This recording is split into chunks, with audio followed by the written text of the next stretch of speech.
Module 1, Part 3. In third part of module, we will be studying about empowerment evaluation and participatory action research as strategies of community engaged research. In the previous part of the module, we studied strategies of community engagement research. One of them is community based participatory research. There's another strategy of community-based research which is widely used and is seen to be a tool which can help people to solve their problems by their own. And it is leading to the perpetual problem solving methods, adopting to the perpetual problem solving methods by the community members. That is known as empowerment evaluation.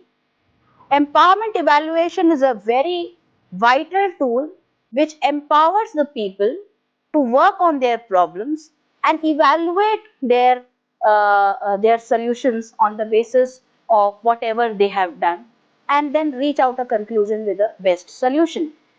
So empowerment evaluation is a stakeholder approach which involves all the stakeholders of the community to come together where they are provided with tools and knowledge so that they can monitor their performance and evaluate their performance in order to help them achieve their need. Empowerment evaluation works on certain principles and it is actually based on theories of self-determination, that how much a person is self-determined so that he would be able to help himself with a problem, he would be able to help himself with a solution to a particular problem. And how does this happens basically? Empowerment evaluation works out in two streams. One is it works out in the stream is practical and the other one is it is transformative.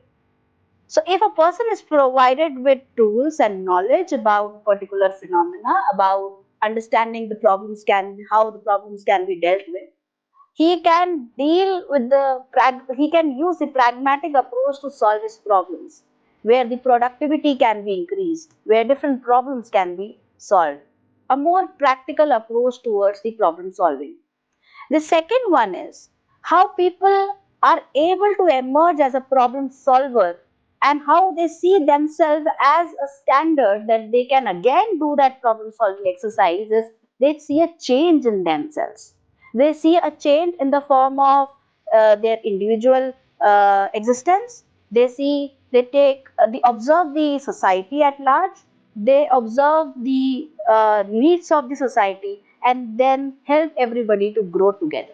So that is transforming the personality of one person that makes the this process of sorting out a solutions to a particular problem.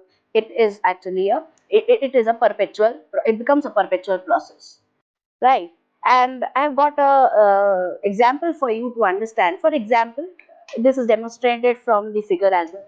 For example, there's a need to address to the education system in a particular community.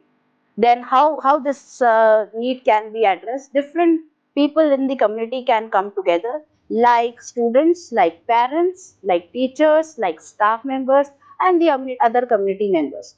So here with what I'm talking about, all the stakeholders to the education system are required to be brought together. They come together, they meet, and they develop the improvement plans, or they develop a plan which they can execute to have a certain education system. Then a summary is prepared, the summary is presented to the administrator, and administrator finally develops a preliminary report or a blueprint of whatever has been suggestions by different stakeholders, feed the report again to the stakeholders so that they can provide their corrective measures on that particular report. And finally, after it is vetted by the stakeholders, it is put into the action.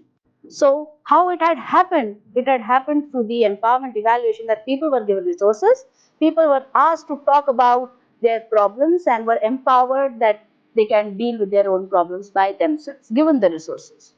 So another, this method has been proved to be a very vital in the development of an individual in the community, where people have shown and demonstrated so many examples of solving the problems like the problem of famines, problem of droughts, where they have come together, how they can create the wells and how they can save water from wastage and how they can collect water again the river Ganges. So how these problems are dealt with, it can be through empowerment evaluation as well. Another kind of research methodology or a strategy how the research can be done is through PAR, that stands for Participatory Action Research. Now, this can be understood in a way that if a person wants to have a solution, how that solution can be done, how that solution can be brought.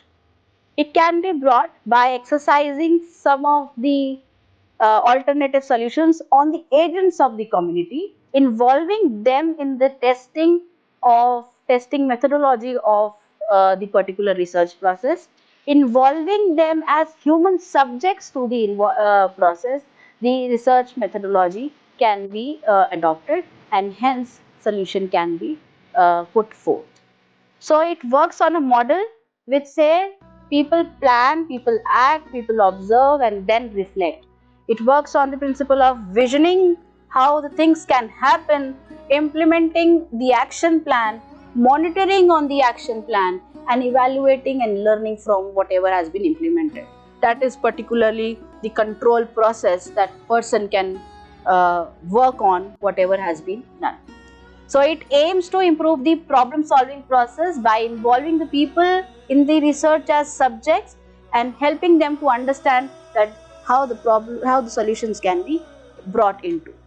Hence, in this part, we studied about empowerment evaluation and participatory action research as strategies of community engaged research. In the next part, we will study about result of research, case study of culture of health, case of Malaita, and case study of Gram Sabha. Thank you.